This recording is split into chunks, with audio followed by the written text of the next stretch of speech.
Hello, and welcome to the latest episode of Talking Loud. I am the host, Andrew Brauer, or you might as well call me by my new name, Cynic the Critic. Yes, I'm going to try and make that stick with me now, but for now, you can also call me Andrew Brauer, so either one is good for that. And joining me today, we have our usual members. We have the gamer who still is trying to put out content, the Anglophile Gamer, otherwise known as Faux.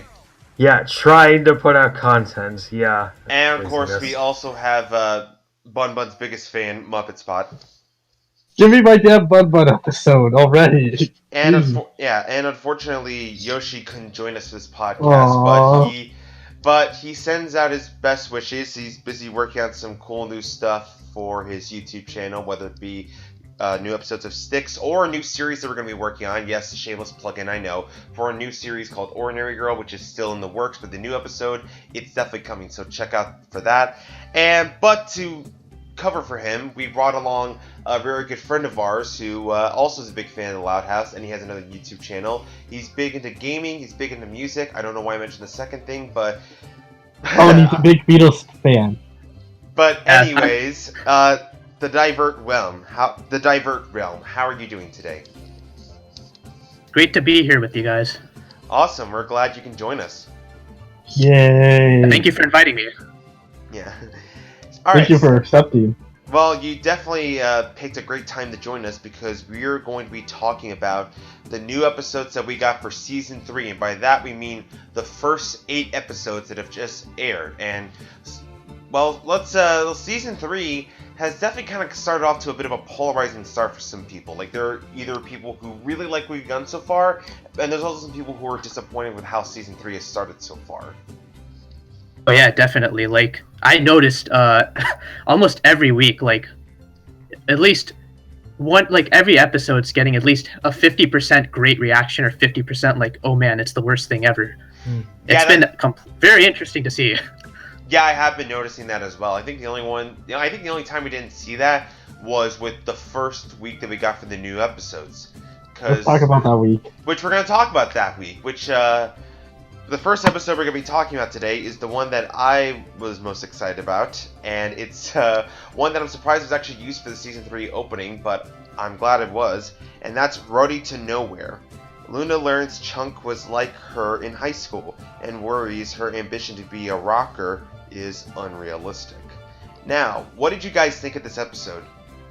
I enjoyed it. I thought it was a great way to open it. Season 3. I agree. I think interesting because I think it's the first season opener we got where like a minor character was the focus. What, minor? Okay, you think Luna is a minor character? Isn't she technically a main character?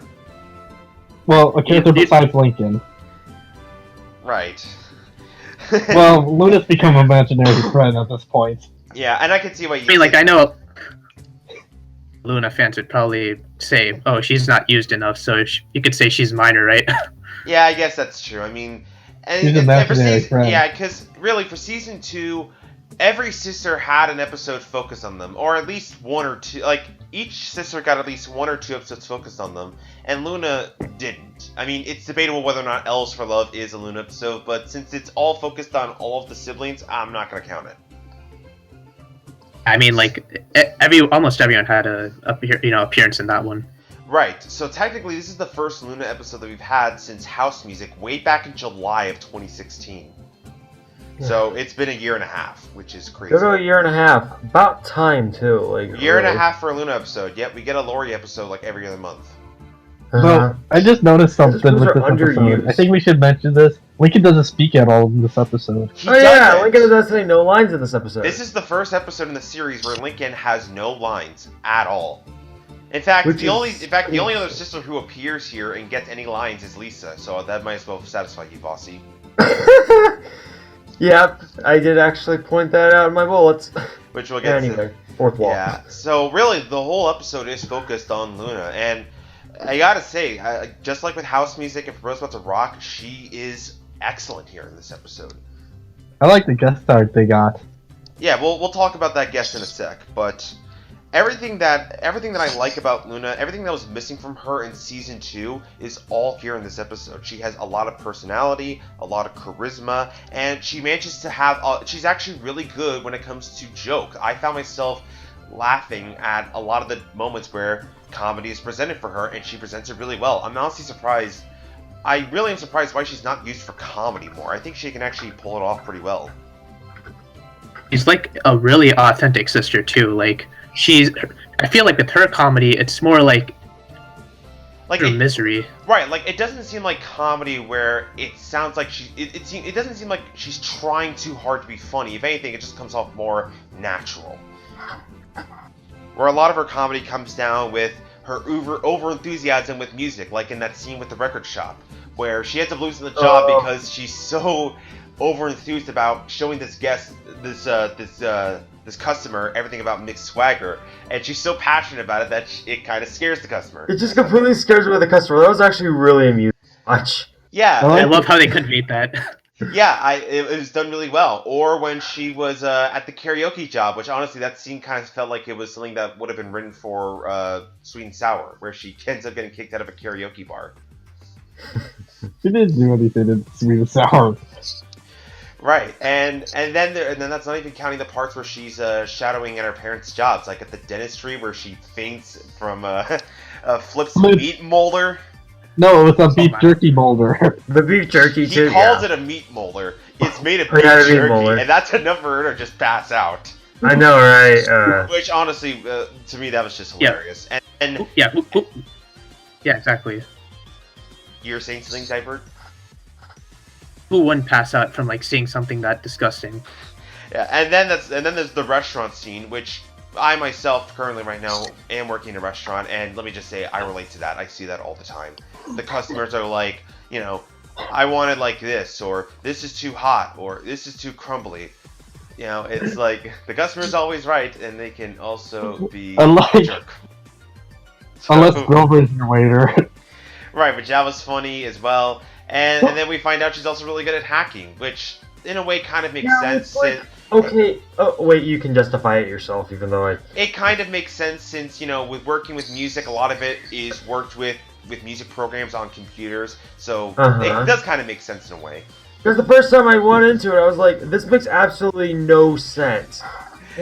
Right, and I've already, and then you realize, and then you point out that music was working with the computers. I'm like, okay, fine, it's justified. Thank you. I don't have to worry about the show losing my sense in the show's ability to make sense. Thank God. Right, and I don't have all of it. And thankfully, the rest of the characters I think do really well. That scene with Lisa that she had with Luna, that was pretty nice.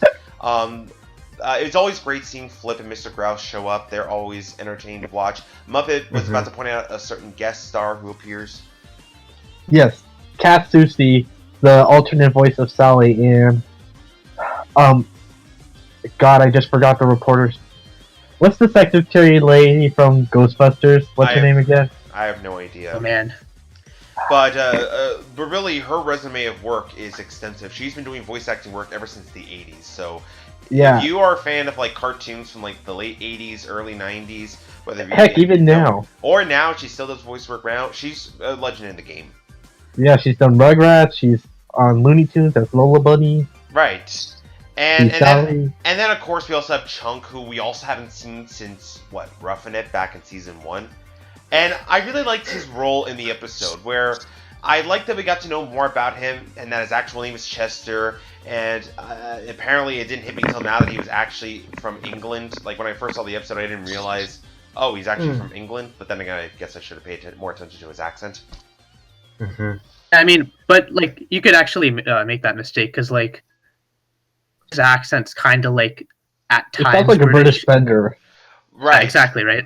Yeah, and another. I know it's John DiMaggio. Yeah, John DiMaggio, who does 3 characters in this episode: Flip, Chunk, and Mr. Grouse. Which honestly, that is actually pretty impressive. Yeah, but if you've seen his work on Futurama,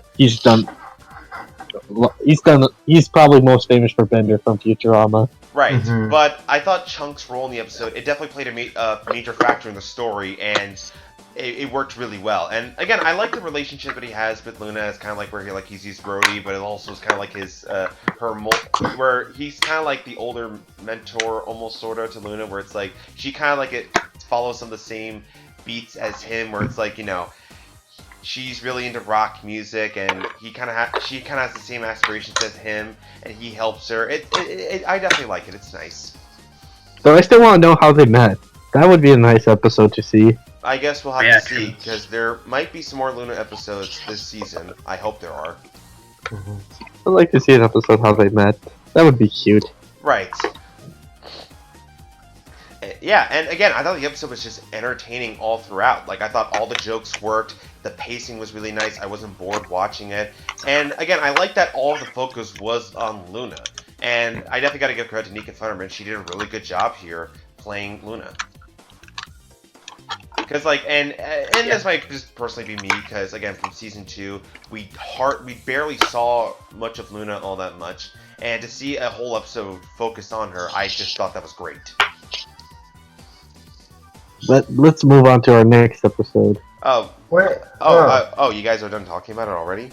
well, Yeah, I actually did not point out the Billy Ray Cyrus reference. I forgot to point that out. There's a Billy Ray Rice. Oh yeah, I forgot about the record album. Heart by Billy Ray Cyrus. Oh, yeah, And plus, she holds up an album that has Bruce Steen's "Born in the USA." Which honestly, that reference was cool. like the first one I've gotten since the Highway to Hell reference in Butterfly Effect, and that was how long ago? Season. Yeah, I season 1, mate. Oh, I picked up on that Highway to Hell reference like right away. I picked up on that too, but I also picked up on the Billy Ray Cyrus reference. I haven't picked out a lot of her references since. He makes a lot of old, like, 60s, 70s, 80s references most of the time. Which is why I don't get it. I think the only reason I got the Billy Ray Cyrus one was country. And the last reference that I think Luna made to music, besides Ready to Nowhere, was in Antisocial when she made a reference to Duran Duran's Hungry Like the Wolf. I'm hungry like the wolf. And supposedly I think she made a reference to Britney Spears' Oops, I Did It Again. I don't know. I think it's when she said, Oops, Pop, you did it again. I don't know. I don't know. But anyways, I mean, it would be interesting if Luna did make more references to some more music from like the 2000s, since I grew up more in that time period. Same here. It'd be easier for me to probably. I want her to make references to Nirvana. I mean, there's a lot of quotable lyrics from music from the 2000s. I mean, it's not just. I mean, there really is. But it, Drew, like, it kind of makes sense because Luna's personality is more geared towards like classic rock and punk rock and stuff, and those genres are kind of like huge in the 70s. So I can kind of see what they're going for. Yeah, I can kind of see it too. I want her to reference even though there was also that time where she referenced that Drake song with the YOLO. Yes. I did not get that. Only live once. That's yo. I don't even know how the song goes, but she said YOLO, so I guess that was enough to reference the song. I'm surprised she hasn't mentioned Marilyn Manson yet. And reference like a ton of like huge bands. Like there's no Queen reference or like Led Zeppelin reference. Like huge bands. How made you reference a country song? Yeah, but.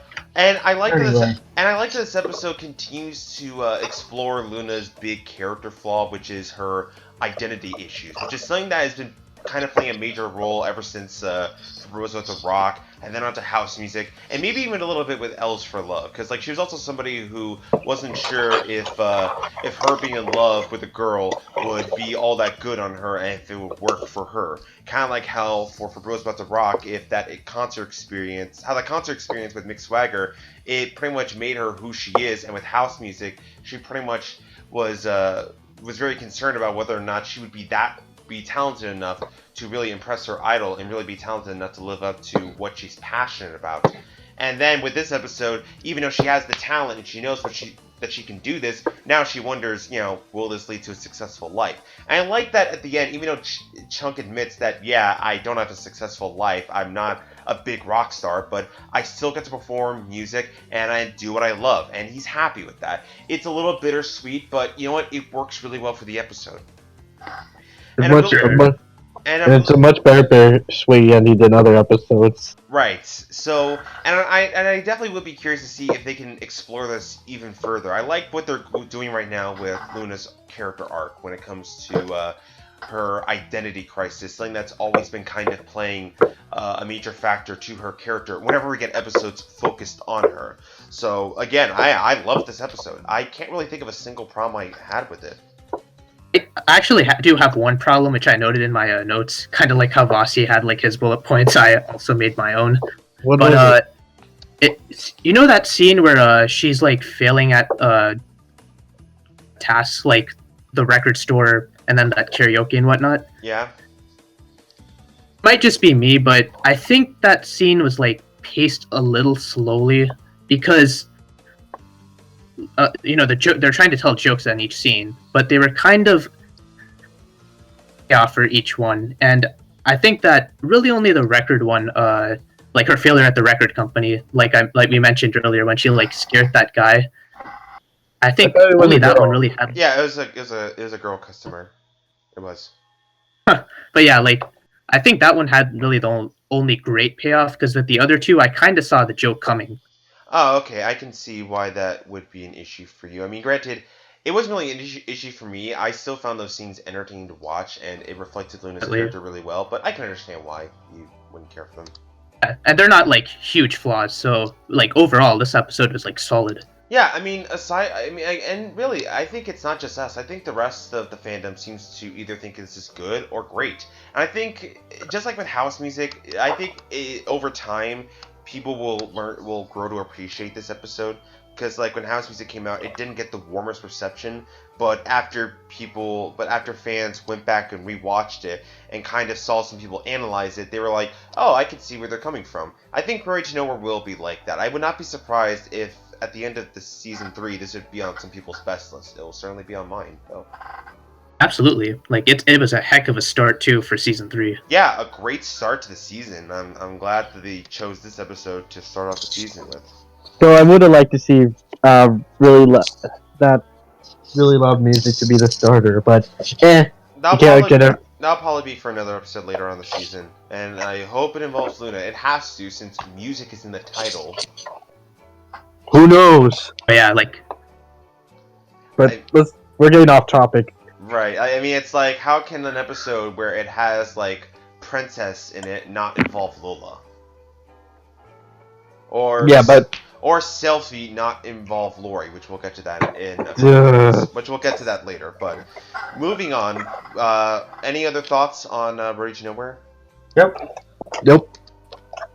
All right, so we're gonna move on to the next episode. A Fridge Too Far. Lincoln wages war after his food is filched from the refrigerator. Philip? I don't know how to pronounce it. It's Filched. Flitched. Anyways, let's just say that. Okay, let's just say that his food is taken from the fridge. Stolen. Yeah, we'll say that. So, anyways, what did you guys think of A Fridge Too Far? I thought it was good. Mm-hmm. Though there's one big flaw. What? Why did they give Lily a whole section yet they don't give the parents? Oh yeah, I pointed that out. Like, why would you do that? Like, Lily, really? Does she really need one? Like, seriously. Goes to show how much they respect their parents. It's like, then again, Lily's already a plot device as is. I mean, it's like, it's like, yeah, we'll pay for your food and pay for your phone bills and all that other stuff. So. We'll buy you new underwear, but you divide the fridge to 11 sections and you don't give one to the freaking parents because reasons. Because you think, yeah, that's ridiculous. But I thought this episode was good. I enjoyed it. Mm-hmm. I was kind of worried. I was kind of worried going into it because when I saw war and food and all that kind of stuff, I was figuring, oh man, I don't want this to be another. It's a 4-time slaughterhouse where we spend the whole episode with the siblings fighting and that whole thing. It's like, no. Thankfully, the episode was not like that. I mean, there was still some fighting, which thankfully wasn't as. It was silly fighting, though. That was like hilarious. It was silly fighting. It wasn't like cruel and mean. It was more. I mean, it wasn't exactly pleasant, but it was still amusing to watch. It was cartoony. Right, because like there's like a lot of silly stuff that happened, like whether it be that watermelon falling on Luann's foot, or Luna getting blasted with all of that blue paint, which stuff. Yeah, and then like getting electrocuted.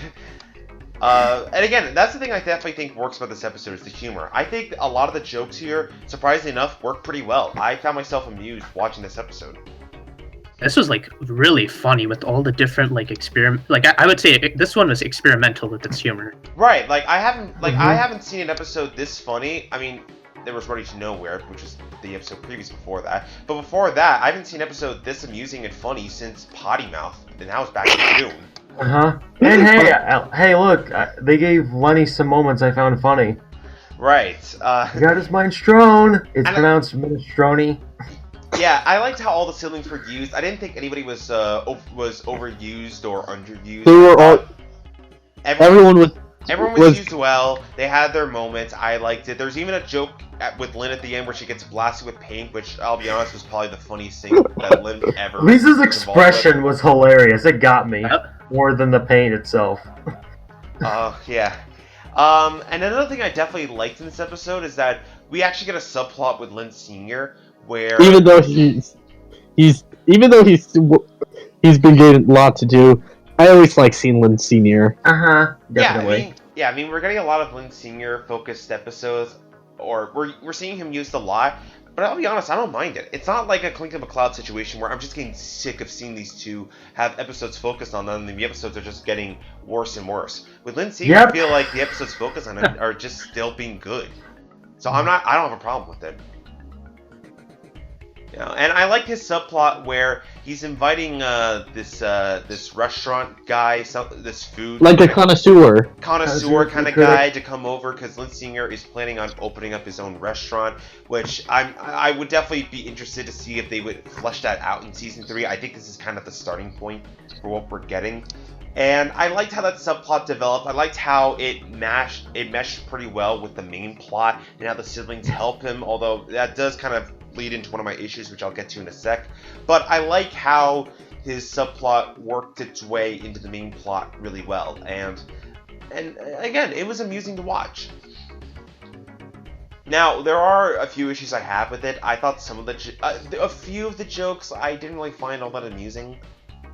Like that part of like Lincoln tied up to the ceiling, and then like he gets cut down, and I was just like, but... Well, it's not what. There's worse jokes with how Lincoln is treated. Yeah, yeah, true. We'll talk about that one later. And then there's the part where Lynn Sr. puts his ingredients in the fridge, and then the other sisters notice, and they're just like, "Oh, this isn't mine. I'm gonna throw it away." I was. This is probably just coming from me personally, but it's like, dude, why would you waste all that perfectly good food and throw it away? Do you not know there are children starving in this world that probably need food right now, and you're just gonna waste it? Well, I thought it was. Well, at least it was funny that Cliff was eating the food. Yeah, but I don't know. That just kind of annoyed me personally, because I'm just like... Well, it could be worse. I mean, it could be... It just kind of made the siblings look like spoiled brats, if I'm being honest. Yeah, now you got a point there. I mean, it's kind of like where, like... whenever I saw that scene, all I imagined was, like, some, like, rich girl who got a BlackBerry for her birthday, and she was like, I wanted an iPhone. No. She just throws it at a person. Right, exactly. Where it's like, I don't want this great phone. I want this other great phone. That's what I thought of when I watched that scene. I was just like, oh, come on. I mean, granted, it helped progress with the plot, but I just thought it was still kind of annoying to watch. But you have suggested they do actually to fix that scene. I don't know. I don't think it could be fixed, but honestly, it would be funny if they just put all the food together and made like some weird goulash. Yeah, I mean, again, it's one of those scenarios where it can't be fixed, and unfortunately, that means it still has to be an issue for the episode. No, I was actually thinking that taking it away, maybe they continue the sabotage of each other. That would have gotten kind of annoying. Would it have been better than them throwing it in the trash? Yeah. It would have gotten probably too annoying to a point. no-win situation. Right, but it's a lose-lose situation, right? right. I still like the goulash idea where they just put all these ingredients in the bowl. Right. So again, aside from those issues, I really enjoyed this episode. I thought it was really amusing, and with this and Rage Nowhere, really great start for season 3. Mm-hmm. And that was like, one was like really great story-wise, the other was like really funny. Perfect combination. Right. So yeah, I mean, we get the silly, fun episode, and then we have the more introspective episode with Rage Nowhere. So really great match. So now that we got that out of the way, I mean, because that was like the 1 week where I don't think anybody complained about any of the episodes. I think everyone just universally agreed that they were good. Mm-hmm. So, I mean, I can't say the same for next week, which brings us into our next episode, Selfie Improvement. Yeah. So when Carol Carol! Yeah, I don't know how to pronounce her last name. Pingree. When Carol Pingray's photograph gets more likes on social media than Lori's, she tries to one-up her. Alright, what do you guys think of this episode? Can I be honest? Go ahead. I didn't like it. This episode it's tolerable, but it's not. Like, it's not tolerable if you have a sister. Well, the problem I don't, so it's like, okay. One of the big problems that comes out of this episode is this seems to be running on the same gags being used over and over, but to its advantage, it's not as bad as not allowed. I don't know how you get that bad, but at least it's not allowed. I'll give it that. Repetitive, but we not expected obnoxious. that once. Yeah, I mean, honestly, I thought this episode was just okay. I didn't care for it all Yeah, that that's much. really all it is, because... I mean, it's not terrible. I have seen worse Lori episodes, but it's just one of those episodes where I'm just kind of like, whatever. It's just something where you just could have have to... been a lot worse than it was. So, there's this one problem I'm having. Did we really need a whole episode for Carol? Here's the thing, a lot of people were excited to see Carol return. I wasn't, because honestly I didn't care. Carol was just a 5-second character. I'd rather see it. She has like one appearance, no speaking roles. Well, like, I'd rather see another character return, but we'll get to that episode later. Right, well, it's this thing with the fandom where whenever a minor character shows up, even if it's for like 5 seconds and they don't speak, everyone, or at least a good chunk of people in the fandom will want to see them return. Yeah, like the MLP fandom with Derpy Hooves, like she barely got a role, and then everyone was like, "Oh man, keep bringing her back, guys." Right, and apparently it's because they really want to see how this show would develop them, or in other words, because I know there's one thing I know about the MLP fandom is that when it comes to like the minor characters who don't get anything to do or speak or anything, or just background characters, they will develop them in their own way in the fandom or come up with some name. Like Derpy Hooves. Right, like, I can already imagine that they already created, like, a whole character for Carol out of, like, that 10-second appearance she had in Picture Perfect. And, like, her visual appearance in the episode didn't really even say much aside from, oh, apparently she's, like, a more perfect version. So I didn't really know what... I feel like this is the only possible conflict they could have created if you wanted to put her in an episode. Yeah, here's my problem I have with it, is that the conflict is just... really vapid and shallow, and it kind of seems to be saying like, this is how girls now are just kind of like bickering and competing with each other. We want to get more likes on our pictures on Instagram or whatever social media app they have in Loud House. I'm pretty sure it's something related to Instagram. Like, we want to like have these pictures and like have it in a certain way so we can get more likes than the other person. Honestly, all I kept thinking was, who cares? I mean, honestly, this might just be coming from the fact that I don't even use Instagram all that much. I have one, but I barely use it. But honestly, it just kind of makes me think that this is how, like, the writers... the writer of this episode is a woman, and the director, by the way. Everyone's a woman. It honestly just makes me think that this is how they think most teenage girls act, which really, I don't get why, since the episode Road to Nowhere, for Luna, who's a teenager in high school, she kind of, like, goes against those. Like, she's her own character. She doesn't follow in all the typical teenage high school girl stuff. And also, that whole scene where Lincoln is the helicopter a hipster. Scene? Oh, the hipster scene. that I was actually after this episode premiered, I was actually at a hipster place, and there was no hipsters. The hipsters trend died in like 2015 or so.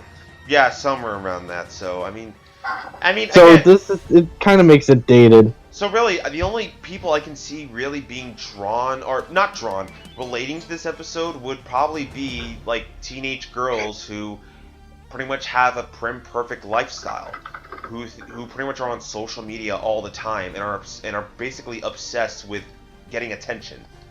And for that, The worst part. yeah, and for that I can't relate to this. Lori was kind of complaining about having 104 followers, and I'm just happy I have one follower on DeviantArt. Oh, boo! I know, They right? have 104 followers. I am appreciative when people like my stuff. It's like, oh, they like me, right?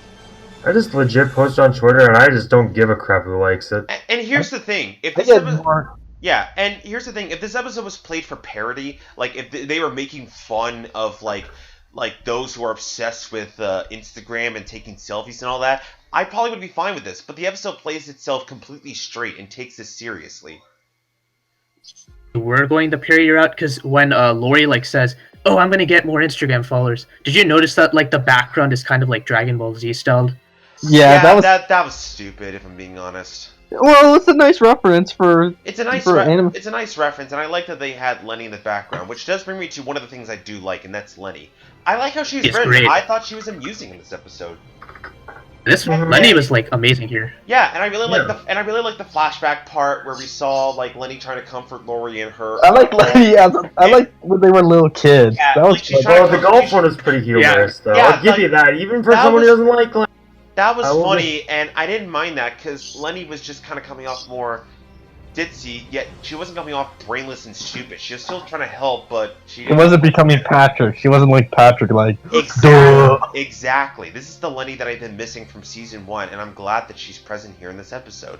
And I also will admit that the scene that we get with Lori and Bobby, where she's like saying that she's appreciative for Bobby for taking time out to do this thing for her, and she feels bad about it. And you know what? I don't really care for Lori and Bobby as a couple, but that was a nice moment. I like that she, one of the few moments we actually do see in the series where she's appreciative of Bobby and values him as a boyfriend. Although it was kind of weird how she had like that change of thought like instantaneously. I don't think it was instantaneous. I think she kind of realized that she was pretty much A sacrificed. bitch. Yeah, she kind of realized she was going too far with that, and she was letting her jealousy get in the way. Which then leads to that scene at the end where she runs into Carol, and she's like, "Hey, Carol, let my jealousy get in the way, and you clearly are better than me. I'm gonna let you." And then she's like, "Oh, you've been jealous of me? Well, I've been jealous of you all this time. Oh, well, That's kind really?" of. I'm kind of getting tired of that trope where Yeah, it's like. honestly, I just found that just really it wasn't bad. It was just predictable. It's just like you're really going. Yeah, to really this cliched. now. Yeah. Every show has done it. Heck, even shows from the 70s have done it. Right, like it's just something that it's just kind of overdone at this point, and how it was executed, it just wasn't really. It wasn't really all that interesting. And so at the end, Lori and Carol decide to squash their beef, and then guess what? Lori's back to pretty much being jealous and wanting to get more likes on her photos because now another girl is trying to get more attention than her. The only difference now is that Carol's on her side. So really, all Lori learned is that Carol was jealous of me, and I shouldn't have tried to upstage her. Not that I'm vapid and I want attention all the time. Like that was my problem with the episode, is that it almost seems like it's trying to promote the fact that Lori is all about getting attention and getting more attention than others. It promotes that this is like a good thing for her or whatnot, which honestly I was just like, you gotta be kidding me. Kind of used this episode to tell a bunch of jokes with her rather than actually develop her character. That's what I found. Right, and if that, yeah, and really whether or not that works, it depends on whether or not you found this episode funny. And personally, I didn't really find it that funny. If they made it, well, here's the thing: when she stepped on the rake, they didn't do it. It's unlike Simpsons where they had the rake joke be like, where it's like Sideshow Bob like, and then he steps. Right, really. Aside from the moments with Lenny, most of the jokes here I just didn't find that funny. Mm-hmm. Except the bees. The bees just came from nowhere. Mm. It's like Winnie the Pooh.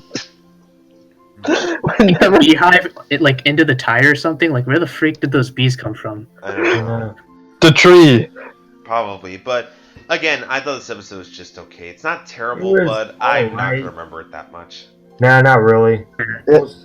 Well, let's I've talk got about the that next one like episode. nitpick, but like I've got one big What's your nitpick? Okay, I know that they probably explained this on like some YouTube interview, but why are we using the exact same middle names for like all the sisters? I don't know. Maybe it's the name lover in me that's just nitpicking. Oh, Well, because isn't all the siblings' middle names Marie? It's just Marie, and I'm like, really? I like the name Marie. It's not a bad name. I But just then their find something initi- but really then their uncreative about it. But then their initials are LML. MLL. That's actually kind I of just see funny. something very uncreative in it. Like, it's They just a could've- nitpick. It's this water thing all over again, but They could have had their middle name be Oswald, so it could be LOL. Right, I could see why you would kind of see that as a nitpick, because that's Or typical of Ollie, you, since boss. it- Well, it's I love lazy, names. but it's like, eh. Alright, well, any more thoughts on Yeah. this episode? Yeah, that's all I had to say though. Just that one No. lack of I think most of us kind of like thing. dumped our anger.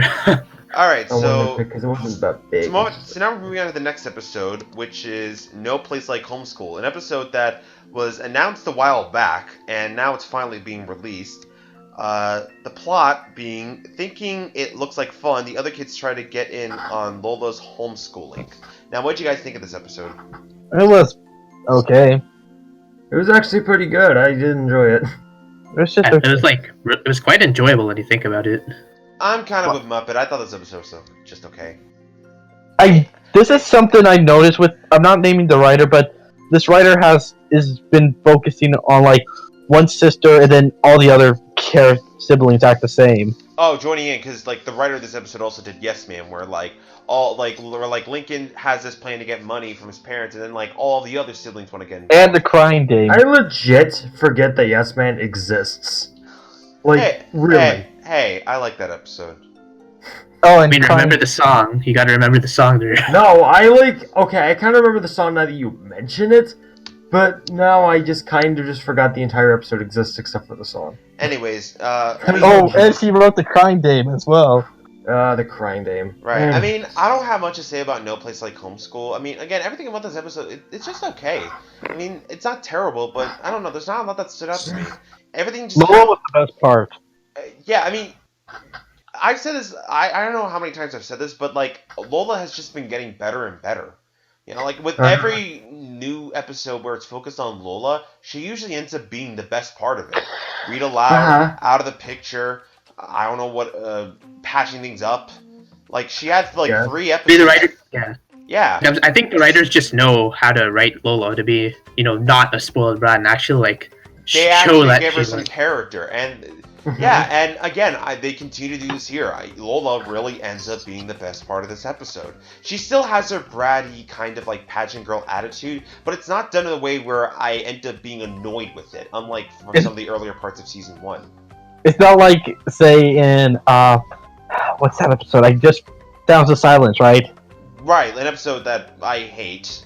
I know many people have different opinions on it, but we'll not touch on that. Well, I was just using that as an example. Right, but with No Place Like Homeschool, again, I like how she's written, and they do have an explanation as to why Lola's being homeschooled, because out of the picture she is in school. Apparently she is only homeschooled when it's during pageant season, which I guess is like during like a certain time of the year, so okay, that's I guess a good enough explanation. I'm not gonna nitpick on it too much.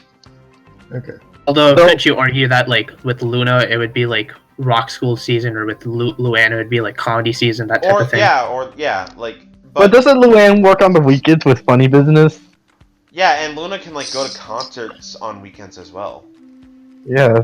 So that's what I was thinking. But again, I like how her character was written in this episode. I like that I like that she does help the siblings when they don't end up studying, even though she does end up failing the test. But then it gets to the typical, oh, Then sorry, it we gets, fucked yeah, up. it gets the typical, like, you know, Oh, siblings feel bad. like, We're oh, gonna, sorry, we like, make fucked this up. right. It's the same thing they also did with Serial Offender, where all the sisters felt bad for making Lincoln lose his cereal. Or Yes Man, they did that as well. Right. I was gonna also name Mall Duty, but then I realized that his parents got him that book and not the younger sister, so there's at least one difference between that episode and Serial Offender, so there you go. But no Mall place like Duty Really annoys me. but Mall Duty has a lot of issues. but with No Place Like Homeschool, again, it kind of falls. That's my biggest issue with the episode. Everything here feels been there, done that. Like, Oh, and plus, as much as I love Mr. Grouse, his joke of the ice cream truck noises kind of got annoying. wait, I thought you said you liked that. It kind of got annoying, and I just Yeah, noticed. they just did it like 3 times.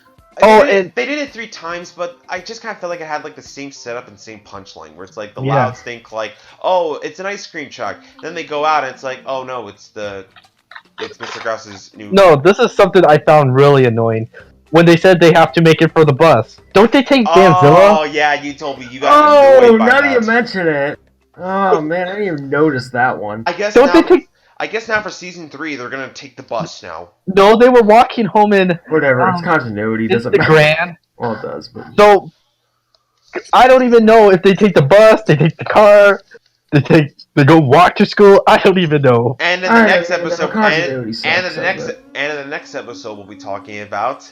I guess Lincoln also takes the bus now. But we'll get to that. But we'll get to that later. But I mean, I wasn't annoyed with that joke as much as you, but I didn't really find it that funny.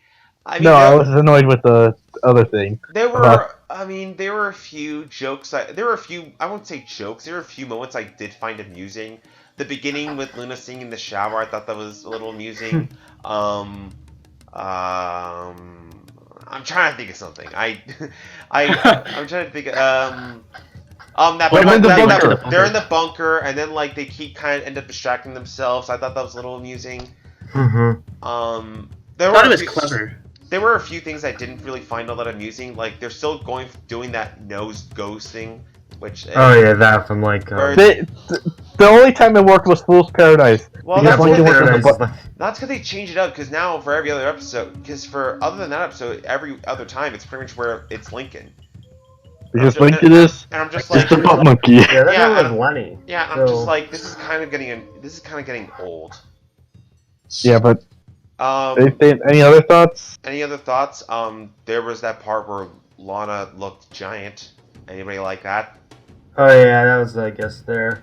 I guess that was a cool visual gimmick. Yeah, I guess. I thought that like Lisa's way of like quote unquote goofing off. I just found that amusing because. Oh, I and there just think was there was actually one other part I found a little amusing, where Lisa pretty much was acting like, oh, well, this won't be that hard for me. I'm a genius. And then it turns out it's arts and crafts, and she's like, no. I know, and like her way of goofing off is that cracking was- a calculus math book, and I'm like, that's so freaking me. The fact that Lisa finds arts and crafts for kindergartners hard to do, I don't know. I got a kick out of that. That was I thought that was Yeah. But let's talk about the next But episode. again, Oh, for No Place Like Lord. Homeschool, for No Place Like Homeschool, this episode was just okay. Any other thoughts? That No, was still pretty It'd be good. interesting. Yeah. There was nothing that's much. just okay. Okay, Yeah, so I'm just asking that because I gotta pull up the synopsis for the next episode. Oh god. Nope. I just watched the next episode. Oh. Hang on. Dang it, come on. Okay, you know what? Yeah, I'm not gonna pull up the synopsis because I already know what the plot is, and that's for White Hair. And the plot is simple. Lincoln tries to impress a new girl. That's what the plot says, but that's not quite what we get. Alright. So what do you think of this episode? Oh, Can I just God. say I Going want to into shoot every this- rabbit after this? I just want to go to a shooting gallery and shoot all the rabbit targets. Oh, God. Yeah, I'm just all the bunnies. The whole bunny sequence and Clyde was pointless.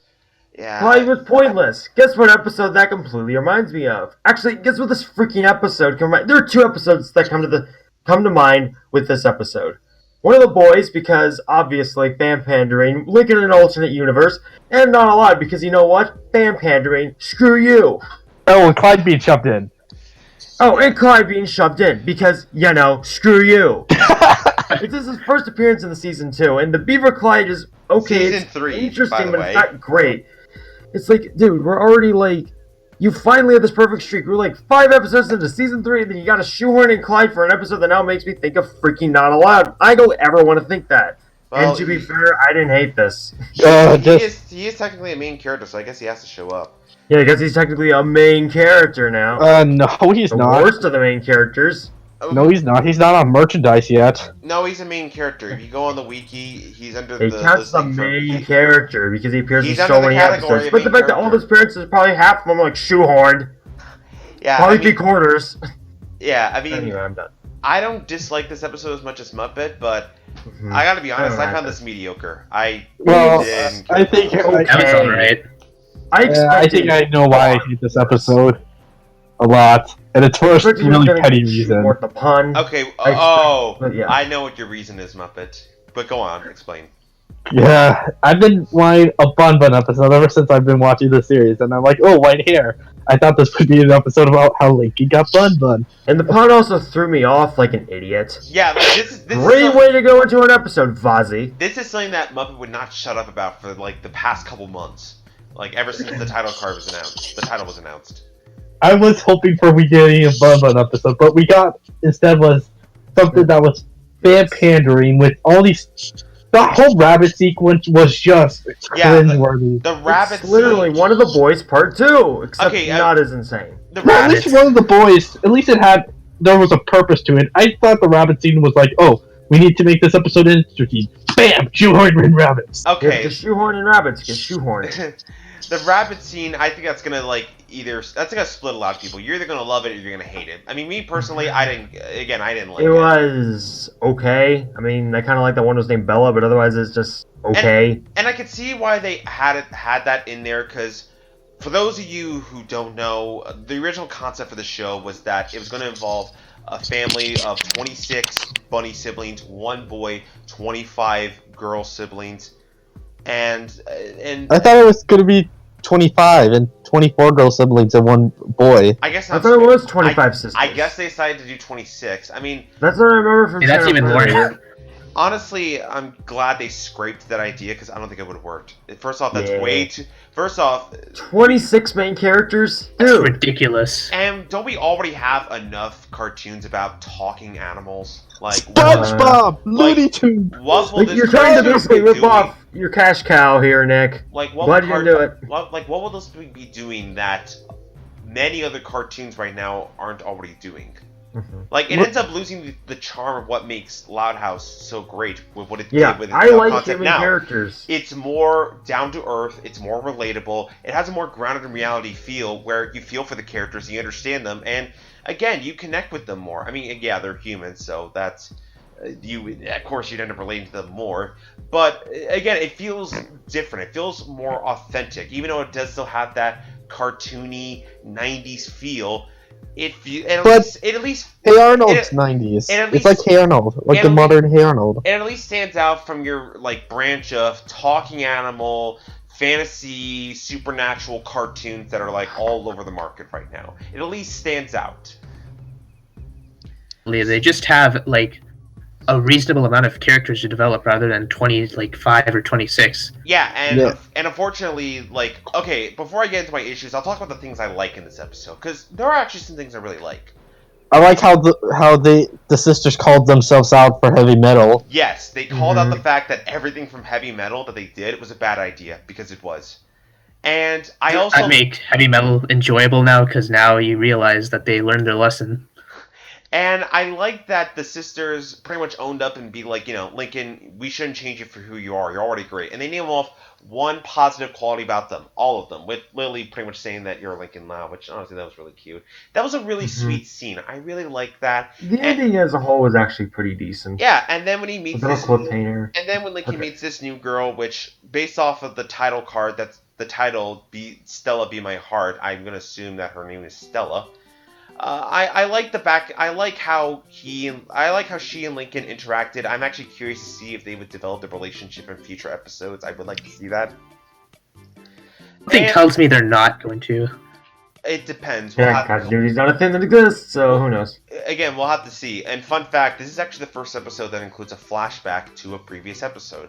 Oh yeah, that was like really cool actually. That how was they- that was cool, There's and I always would like to reference. see. That was cool. I would really like to see that in future episodes. But, anyways, and I like the ending scene when they're on the bus and all that. That was nice. And there was one joke that I did find funny. It was when Lincoln was freaking out around the end, and like he was like talking to the screen, and then at one point he was like, "I should seriously stop talking." I forgot how the line went. I should seriously stop talking because I'm just wasting more time. Something like that. I thought that was kind of amusing. I thought that was funny. Now, the things I don't like, and again, Muppet, you're probably going to have the same grievances as I do. But, again, the bunny scene. This basically, it really was just heavy metal, but with bunnies, and it was just even more annoying, because, like, and they also brought back the mob mentality effect from Season 1, where it's like, it's 25 against 1, what are you gonna do? And I was just like, are you kidding me? You're seriously bringing this back? I really wish I think Clyde didn't need to be in the episode to this day. No, he really didn't. I mean, but Clyde was the least of my concerns. Personally, I didn't care that he was in the episode. I mean, Well, neither did I. Danny was like, Honestly, if okay. they should have just had it where Lincoln screwed it himself up. I'm getting tired where it's like Clyde ruins Lincoln's plans. Have you Right. ever had an episode that just focuses on Lincoln without any need for Clyde at all? We've had a bunch of episodes like that, but Okay, I swear, if we've only had one that works like that, then we need... Or if we haven't yet, but I guess we have. right. And unfortunately, when we're introduced to all of these new bunny siblings, I mean, They're just one joke. the problem. like- I mean, the problem is that they're all given one personality trait, and none of them stand out all that much. If you ask me to name all of them, I can't. Like, I think the writers just wanted to see how many stereotypes. Bella. They want to see all these stereotypes, and again, that's why I'm glad they didn't go with this concept, because I wouldn't be able to follow along with them. Yeah, I actually only remember the name of and one they would've bunny been- and they because of would've her been- name. And they would have been even more simplified to the point that they're really just a joke. Like, they're only in the show just to be a joke. And the problem is the joke's not that funny. Like the original concept was just way too ambitious. Exactly, it is. So, again, I'm glad they didn't go with that. And then I think I know why they. You know one thing about bunnies? What? Because I breed bunnies before, but they have a lot of babies, so Yeah, they reproduce a lot. yeah, like just. I hate to use this. This might sound like the angry video game nerd, but if you see a rabbit fucking, yeah, you're gonna see a bunch of babies come out pretty soon. Right, so, yeah, and then we have the scene where the bunny version of Lincoln, Warren, is talking with the new girl, which I guess is this other bunny, and I just wanted to shoot myself. That scene was so awful. It was so That cringy. did not really work. I get, God dang. and I get that it's supposed to be intentionally cringy, but that doesn't mean I have to enjoy it. Yeah. If you're gonna do cringy humor, make it like funny. And Right. cringe humor is something that it's really hard for me to enjoy. Like, there's a few times that I'll find it enjoyable, and this is one of the times I didn't find enjoyable. I think what really like didn't make it work was that the reaction from the girl bunny wasn't that like hilarious. She was just kind of generally creeped out. Right, because It was over the top. right, like what can make cringe humor work is the reactions that would come out of something that would be cringeworthy. With this, it's just typical like being annoyed and angry and all that sort of thing. It's like the most basic type of joke you could tell, and like they didn't really put. It seems like they didn't put much effort into that. They just wanted to like just do it because it fits the plot, rather than to actually, make it really funny. Right, and again, I get why they did this episode. They wanted to do something experimental, like so far for each season they have been doing this, like whether it be season 1 with Butterfly Effect and One of the Boys, or season 2 with Pets Pete, and now this season we have with White Hair. And again, like, sometimes they can work. I think Butterfly Effect, even though I don't love that episode, I think it gets way too much hate. I think that episode is not as bad as some people make it out to be. It had like the funniest Lenny performance ever. Yeah, and then Pets Peeves. I think that episode was great. It focused on the pets, and it was done really well. And unfortunately, just like with One of the Boys, this is an experiment that I don't think worked all that well. But apparently, I seem to be in the minority because a lot of people seem to really like this episode, and I get why. All right, I think it's because most of them are praising the final 2 minutes with Lincoln and his sisters, which again, that's really nice. It's really sweet. I really like that, but I don't think it's enough. But 2 minutes that I really like in the episode is not enough to make up for the rest of the episode. Exactly. You can't just justify your opinion on something in like 2 minutes of 11. It's like, what? You're judging like less than 20% of the episode. That doesn't work. So yeah, I mean, honestly, I didn't care for this episode. I don't think it was. It wasn't all that great. Plus, that was really just average. You can imply some things that could make that really freaking creepy. Right. I mean, any other if not almost offensive. Any other thoughts on this episode? I remember when you were talking about this episode, Muppet, like down after this. Muppet brought up something when we were talking about the Oh yeah, it was so creepy and messed up in my eyes. Like, did I mention it? Did I mention it? It doesn't. Go ahead, mention it. Okay, so one of the rabbits hold up rabbit's foot, and there was no lily rabbit. And there's no lily rabbit. A bunny breeder. Some rabbits eat their kids, which is ridiculously screwed up, especially to my mind. No. Yeah. Anyway, yeah. Ever implying that was like, no. Yeah, that. Anyway. I don't think they would go there, but that is disturbing. Yeah, there was no lily bunny, and yet there was a rabbit's foot. That was kind of seeing who wrote this episode. Yeah, the guy, the man who will not be named. Yeah, just don't mention his name since I met that creep. But anyways, since all right, let's move on. Let's move on to the next episode. Right now. Next episode, Instagram. Pop Pop introduces his new girlfriend to the family, and she seems great until she starts showing up unannounced. What are your thoughts? I enjoyed it. This is actually a pretty good episode. I actually really like Myrtle's character. I like 2/3 of Pop Pop's episodes. It's only because I've seen this once, but like I actually was slightly underwhelmed. Interesting. I thought this episode was good. I really liked it. It was definitely decent. Yeah, I like this episode, and one of the reasons why is Pop Pop's new girlfriend, Myrtle. I hope we get to see her more often. Yeah, and I mean, I like Myrtle. Sorry, I didn't mean to say Myrtle. I meant to say Grand, because I guess that's how they're gonna go. How she's gonna go by. Oh, talk about the guest star. Yes, who is voiced by Jennifer Coolidge. Who, if you're familiar with her work, she did that one-eyed waitress from Gravity Falls, and also did that robot with the big booty from Robots. Yeah, wasn't it like Great Aunt Fanny? Yeah, and for anybody who's a film buff, she was also Stifler's mom from American Pie. Fun fact. So anyways, again, and I thought her character was, I thought she was really enjoyable. I thought she was really amusing to watch. And was she a little overbearing? Yes, but it never came off as annoying to me. It wasn't like she gave her a motivation. Yeah, like she clearly had good intentions, and when you find out her reasoning as to why she's kind of being a little bit overbearing, you do kind of sympathize with her, because she doesn't really have any other family. Yeah, it's not like other characters where it's like you don't feel as bad, right? Right. Right, and again, it helps that, again, her character is just entertaining to watch. I really liked her here in this episode, and just like what Muppet said, I hope we get to see her more in future episodes, which I think we will. I would like to see that. And just no covering episodes. Right, and just like with Flip Mr. Grouse, it's always fun to see Pop Pop whenever he shows up. And I like that he has actually gets to play a bit of a role in this episode. I thought it was amusing to watch, especially in the second half when he ends up thinking that Meryl is cheating on him. And with Grandpa looking Clyde. Yeah, we don't know his name. We're just gonna call him Clyde's grandfather. No, let's call him Grandpa Clyde. That's funny. Grandpa Clyde. That killed me. Right, and like you thought that she cheated on him, but it turns out it was just a thing that the kids made up to try and get them to break up. And again, I thought he was amusing in the episode.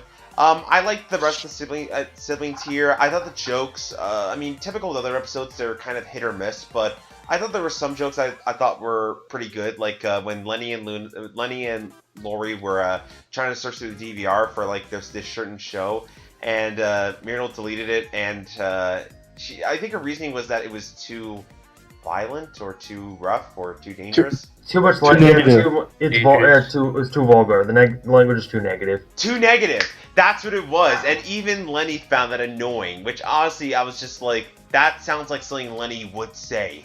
It was too negative.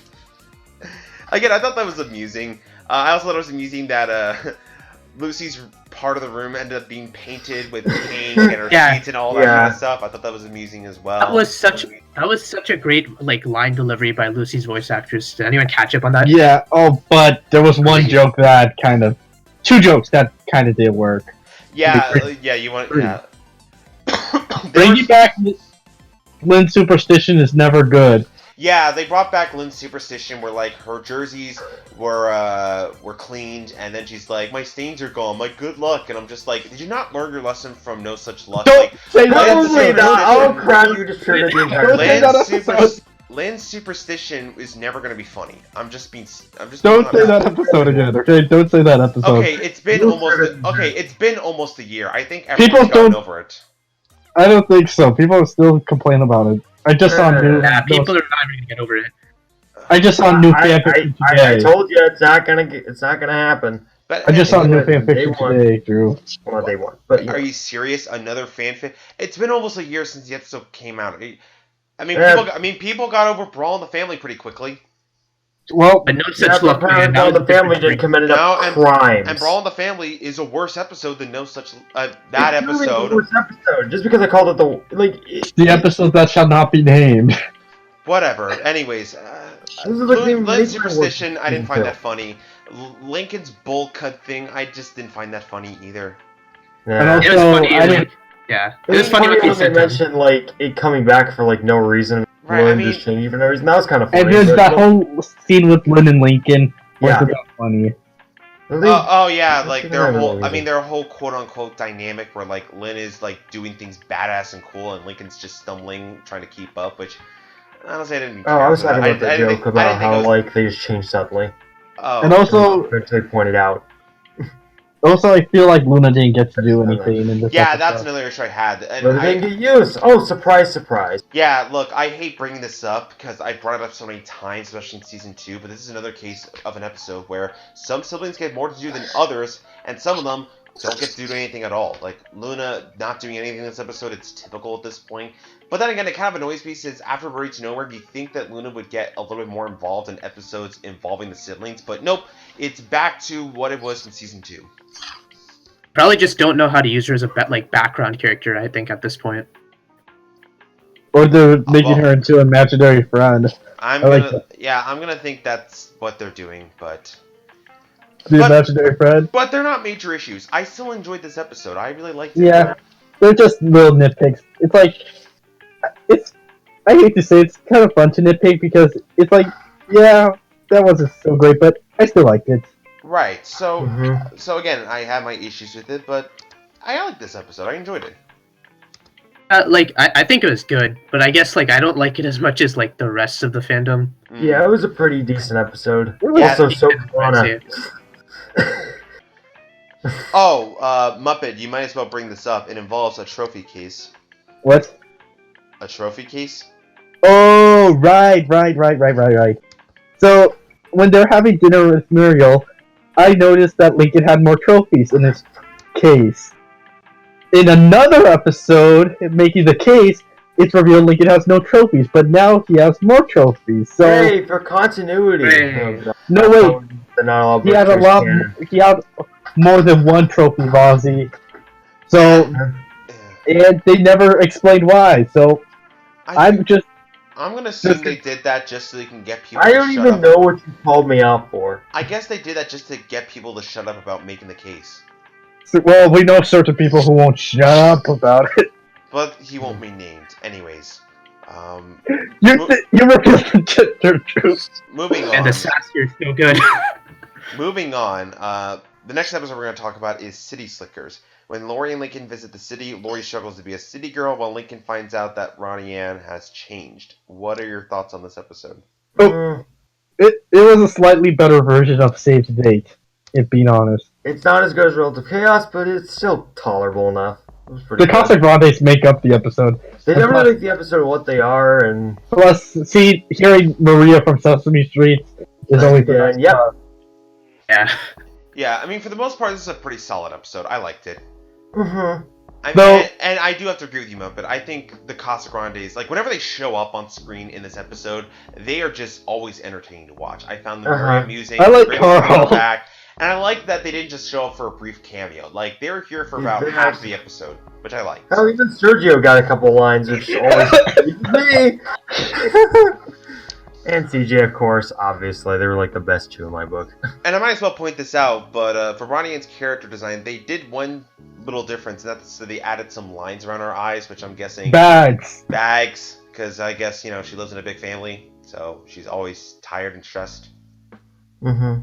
So, the Lori subplot was not funny. The Lori subplot was basically just a joke. It was just a joke that I didn't really care for all that much. It was basically where Lori has these... Yeah, she has these... Okay, she has these ambitions where she's like, I'm a city girl at heart, and then, like, she has these imaginations of how it'll go, and then in reality, it's nothing like that. Then she cries... I see that in other cartoons. Then she cries, Bobby comforts her, and pep talks her, and she's like, I'm still gonna be a city girl, even though I've learned nothing about the city. Lori cries way more than Lily. So Seriously. So really, Lori doesn't really develop or learn anything other than she can always rely on her boyfriend, which didn't we already get that from Selfie Improvement? Mm-hmm. That she can always rely on her boyfriend? I guess.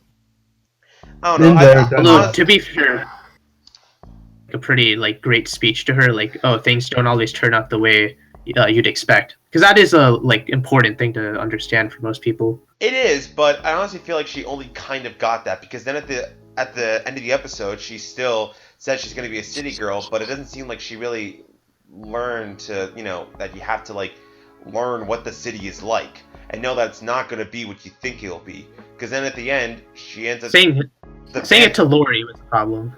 Yeah, and that's one of my main issues I've had with Lori, which I'm going to get to at another time, but... I didn't really care for her side or her subplot in this episode. As far as the Lincoln Ronnie Ann subplot, there was one joke I think I'll address after you're done talking about it. Okay, well, again, the Lincoln Ronnie Ann plot, I liked it, but I didn't care for it all that much. It went better than I thought it was going to be, but... Mm-hmm. Yeah, although I don't know why, like... Are they trying to make, like, Ronnie Ann punching Lincoln in the shoulder like a thing? I don't know. I mean, they're all on this or something. I mean, they're already making Lamo his nickname, which honestly, I don't. Yeah, pretty much. They're trying real hard to make that stick, and I don't think it's going to. Are we? Yeah, we're doing the Mauricio Todd thing. Yeah, it's not going to work. It's not going to work because it's a nickname that doesn't stick out or is interesting. You know, it's not. I even call myself a lame-o. That's when you know it's bad, right? You know, like, it's just predictable. Like, it's not like, you know, when, like, some of the sisters call Lincoln Linky. Like, that's something that sticks. Or Stinkin' Lincoln. Which, yeah, that also sticks out as well. But, again, like... force the tomboy into Ronnie Ann. But there's two problems I have with this episode. The first is that this should have been a 22-minute episode. I feel like they're trying to cram in way too much. But the Lori subplot, and then the main plot with Lincoln and Ronnie Ann, they're trying to cram in a lot, which is why... And the Casa Grandes. Which is why I think they really didn't do much with Lori's plot other than just make it a giant joke. And with the Lincoln Ronnie Ann one, they didn't really go into much depth with it. Which is why, again, if this was a 22-minute episode, they could have fleshed that out a little bit more. But since it's 11 minutes, like, the writer of the episode had to try and cram in as much as he can. And also... Can Ronnie Ann stop abusing Lincoln? That ties into my other issue, and I'm gonna get. She kind of was intense. Look, that's my other issue of the episode, and I'm gonna get a lot of shit for this from the Ronniekin fans, but I'm starting to get a little bit unsettled by Lincoln's fascination with wanting to be with Ronnie Ann. Like when he's like saying like I already imagine all the fun things I'm gonna do with Ronnie Ann. It's basically her bullying him and humiliating him, shoving a sandwich in his pants, humiliating him in public by pulling his pants down, kicking him off a train, and he's fantasizing about it and dreaming about it and being like, oh, it's gonna be so much fun. I'm just like, Probably dude, all that disturbing Family Guy stuff. I'm just like, Yeah. dude, are you okay? This kind of sounds like you're in an abusive relationship, and I'm sorry, that just kind of unsettled me a little bit. I was just like, come on, man. And also with the pantsy joke, they could have made it a lot funny if Lincoln was wearing like some wacky like pattern boxers or something. But it's Or like, if it was just unexpected. yeah, I mean, but it's like, it's a oh, nitpick. it's tiny whiteys. I mean, it's a nitpick of mine, but it's just something that I kind of found a little bit unsettling. Cause You could say, I mean, it could potentially be like an issue when you examine like the relationship as friends in general. Because I mean, it's like what you know, like what is the benefit? it's like, do you think this is how friendship works? I mean, yeah, friends lightly tease each other here and then. I mean, like we do this all the time. But We make fun of each other. right, but we're not bullying each other. Like, and if we go too far, we apologize. Mm-hmm. You know, but Yeah. for this, it just kind of seems like Lincoln gets off on Ronnie Ann making fun of him. It pulling down his pants.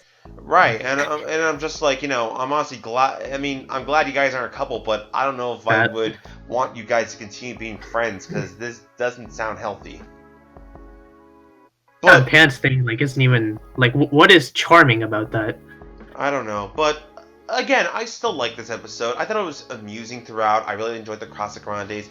I thought the Lincoln Ronnie Ann plot was decent. I didn't mind it. Again, it's a solid episode. I didn't mind it. So how many of you guys watch Kablam? Or have seen it? I don't I've watch heard it. of it. Nope. Well, they did a pantsy joke where it's like, I'm probably gonna get shit for this because I forgot the characters' names. The boy character from Kablam would say they have surprises shorts, and then the girl character would pants him and reveal like some wacky boxers, and she says, "Ooh, surprising." That's how I think the pantsy jokes could have worked in this episode as well as other ones, like One of the Boys or Heavy Metal. But I'm getting too. No, I think in Ronnie Ann's case, they just want to do it because she's such a tomboy, guys. Right, but she still likes being with Lincoln, but she doesn't want to admit it because she's a tomboy at heart.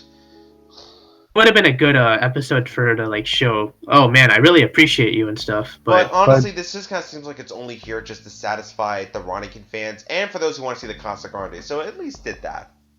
The Casa Grandes were the best part. Can we all admit that? Easily, Oh yeah, definitely. I definitely want to see them return, and I actually would like to see them also interact with the other sisters. I don't know if it'll happen or not, but I doubt it. that would be nice to see. Nah, because like, what are the sisters involved with the Santiago? I don't think the other sisters. Or Santiago's because I hate to say it, but I don't think the other sisters would fit well. Let's just.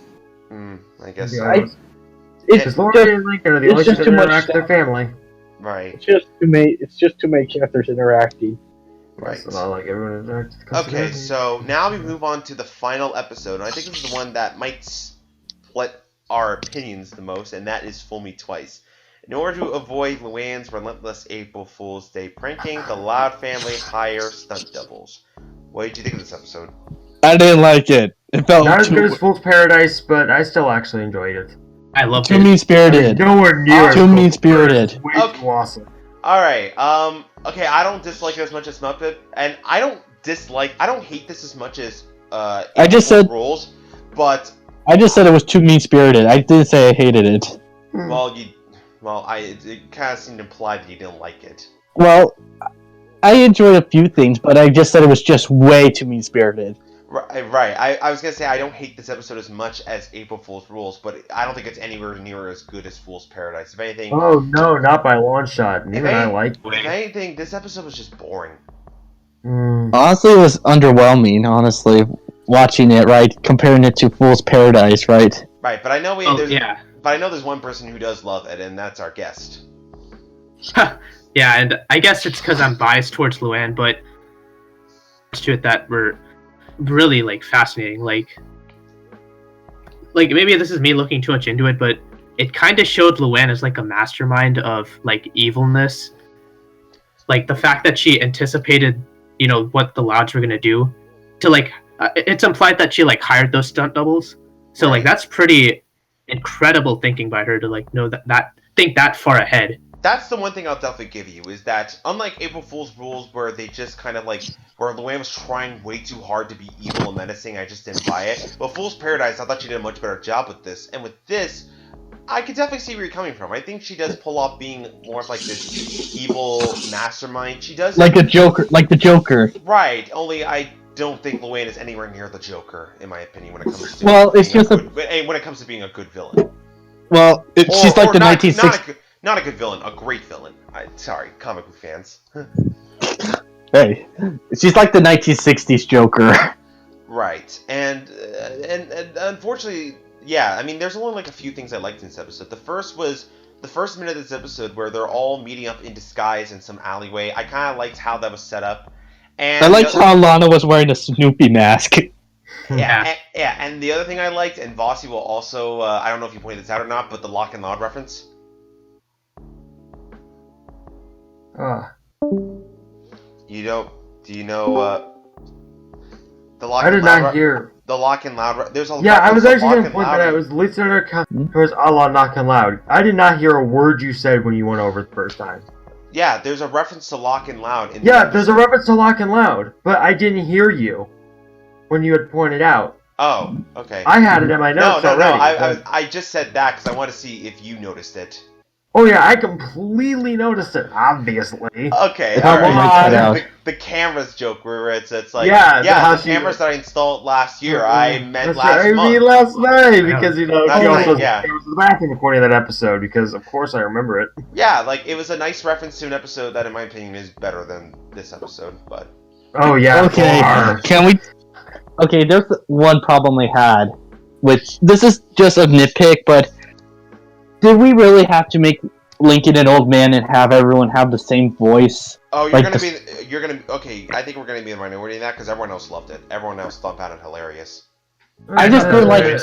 I didn't like how they made Lincoln an old man and everyone had the same voice as the other characters. I was like, come on, you could have had fun with other voice actors, like, get Billy West, get Taylor Strong involved. Right, I mean, I definitely see where you're coming from. I mean, I thought the whole thing of, like, where the only level that you can get for Lincoln is, like, an old man, which I was like, okay, I get it, okay, he has white hair. Like, but it was like just white hair. Like, that's, like, it would have been just so funny if they were crappy stunt doubles. Like, you could tell obvious differences, right? Right. I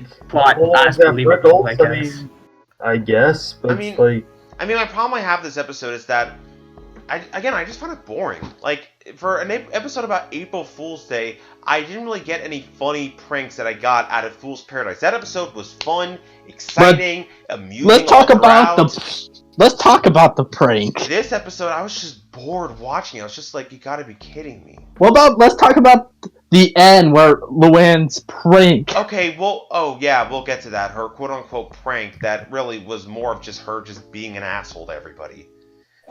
Where, okay, so, like, her way of pretty much pranking everybody is using the stunt doubles to embarrass them.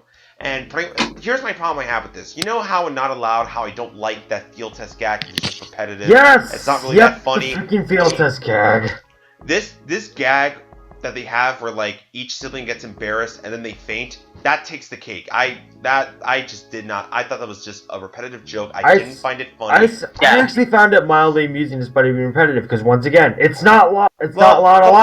Well, the problem with it is that it's just the same punchline. I get it's the same setup, punchline, and now apparently that's like something embarrassing happens to them, and then they're like, "I'm embarrassed," faints. And that takes up pretty much almost the entire second half of the episode. Oh, and let's talk about another thing that up my ass about the fact that I call out Lock and Loud's repetitive running gag, but I don't hate the one in this. See? Who's gonna get my ass for that? You said Lock and Loud. You meant Not Allowed. I meant Not Allowed. Whatever. My least favorite got messed up. Let me talk about another thing that kind of pissed me off. And we get a cameo from Sam that really only seems like it's here just to like... It's like... I didn't even notice it. It's like piss off Sam. It's like piss off Sam. Here's your cameo. Now piss off, right? Yeah, apparently, yeah, of course. Luna fans don't get any love, so Sam fans aren't allowed either. Yeah, the reason why this It's like piss off Luna fans. Yeah, the reason why this pisses me off is because I want Sam to return, but I don't want her to just be a glorified cameo. Like, I want her to Like, actually be in a story with Luna. Like, what me and many other people want.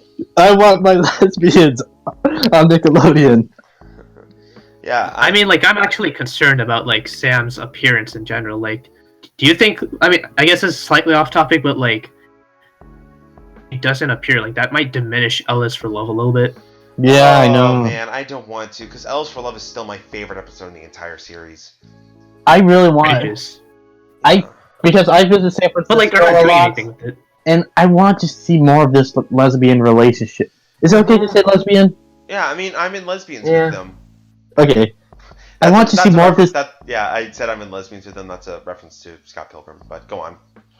I want to see more of this lesbian relationship since I visit San Francisco like a lot. So it's like I see the gay community. I've seen this live. It's like if it's on a cartoon, I would love to see it to show how it's basically like it's art imitating life. I would love to see that. And you know, we also have some other cartoons that are doing this. Like, doesn't Steven Universe have this as Yes, well? Steven Universe does this. So it's nothing wrong with being progressive. But the problem is that this is Nickelodeon, and they're not really known for being that deep. Well, Nickelodeon, the network of underwear and fart jokes. So I'm amazed they actually care about being progressive at all. I mean, their logo at one point used to literally be like what looked like a piece of vomit. I like the Splat era, to be honest. I'm not hating on it or anything. I'm just saying that kind of represents, you know, what the tone of the network is like. But So expect. So again, I just thought that was stupid in the second half. Where most of the second half is spent with just this running joke that's used repeatedly of each sibling getting embarrassed by their stunt double, and then they faint, and that happens like 11 times. I'm just like, oh my god, is this still going on? Like, I love this episode, but I agree with you 100%. Like, that It's like just took way too much time. And being a Muppet fan, I've seen the whole end where a character gets exasperated or really angry, they faint. It was like, okay, I've seen it with Muppets. Can we do a little something more creative? Like, and I don't know why they went this direction, because with Fool's Paradise, it was very quick, and like each sibling got like pranked, and they played off like a slasher movie where it's like each one gets picked off one by one. It's like Friday the 13th. Right, it was just so entertaining to watch, and the pranks were never that cruel or mean. They were more silly and fun. For this, I mean, Luann's prank, that was just mean, and that was a dick move. It really wasn't a prank. It was just Luann pretty much trying to. She was a dick. She was just trying to shame her family and make them look like awful people. No, I think there is an underlying message though. Like, if this is the last one in the April Fool's trilogy, wouldn't it make sense to? Well, go on. Like, it would make sense to have her be a dick, because that would be like the one that tips it off, because now she knows that she went too far. Well, that's not going to happen, because as implied in the episode, she has something planned for next year, so I guess now this is going to be something we're going to get every season. Oh, boy. If they do that, then yeah, like, then it kind of diminishes this one's quality, because I think as a finale, this one would be like a great... I mean, as a finale, I thought this was just kind of weak, because, like, I mean... Because that's where it gets... that's where we get to the ending, which I know a lot of people love the ending of this episode. Personally, I just didn't care, because I was like, this is... Because I already knew what was going to happen, where it's like, Luann comes home, the family's packing up, and it's like, we have to move because we're so ashamed, and then Luann gets sad, and it's like, I'm sorry, I'll never break again. It's like, April Fools, and I'm just like, again, I saw all this coming. Oh, and then let's talk about the ending joke where the van starts moving away, and Luann's like, oh, your stuff's your stuff's getting taken away. It's like, actually, it's all your stuff. I can already know where you're going with this. Yeah, let's just... Can we stop jokes with the sibling losing their furniture? It wasn't funny once. It's not going to be funny again. Yeah, right. She did, like, deserve it this time. Well, she did, and to be fair, what the family did to her, it was more of a prank than the prank that she pulled on them. Well, yeah, but I meant the furniture thing. Right, like, again, for an April Fool's episode, you'd be expecting, pranks like you did in the last one. We didn't get any here.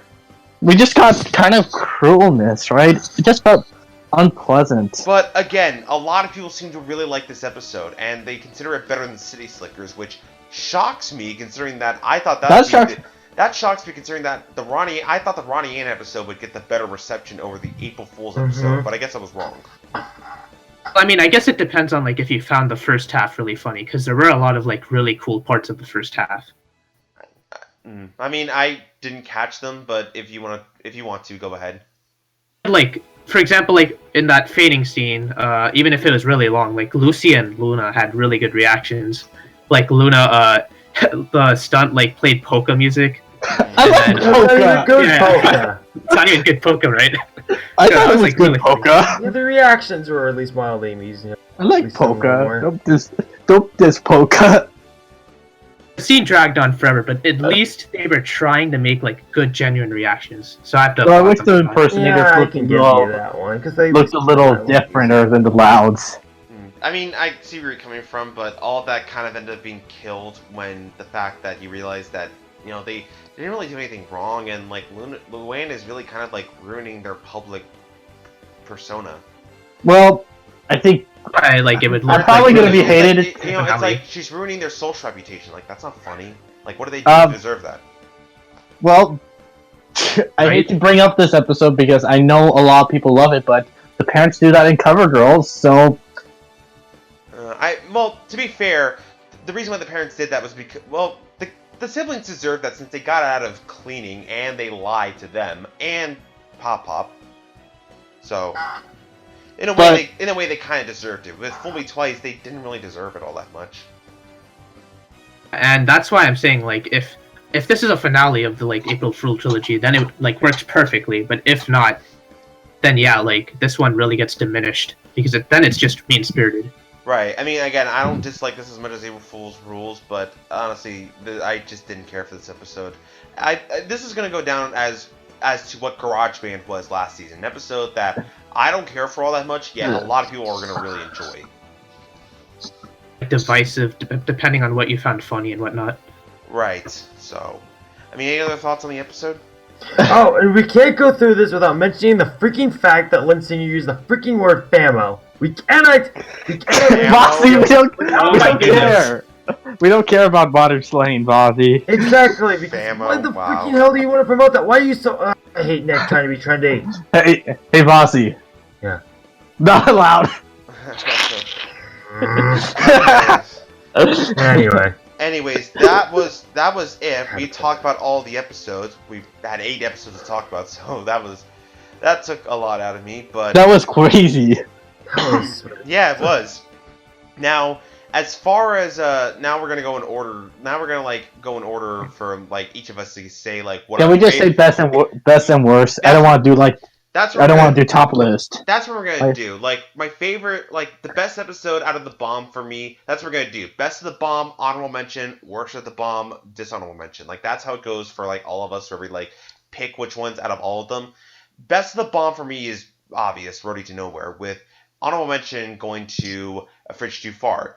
Worst of the bomb, I gotta give it to Fool Me Twice. I mean, it's not terrible, but I found it really boring. And dishonorable mention is White Hair. Alright, Bossy? Best... I think I'll give it to Fridge Too Far. It feels like... best one here, with honorable mention going to Instagram. As for the worst... this is a tough one to go with, but I probably would end up maybe giving it to... Actually, this one's tough. You don't know? I think I would either give the worst to either Selfie Improvement or Fool Me Twice. I can't really decide. But White Hair is getting the dishonorable mention guaranteed. Alright, Muppet? Favorite is Roadie to Nowhere. Least favorite is... Wait, no.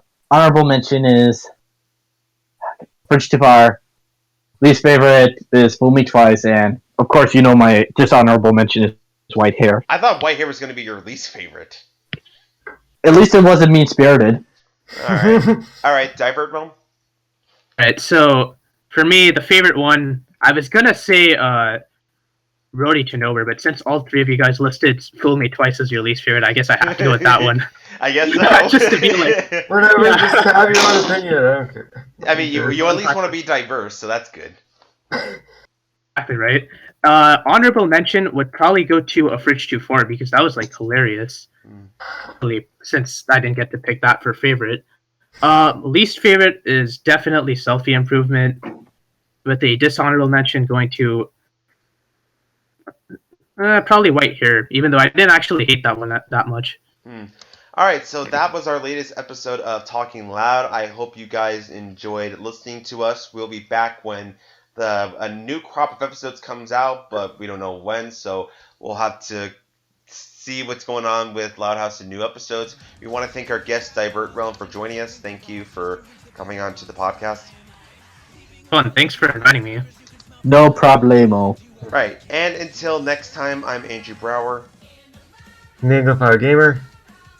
I'm really hungry. Good.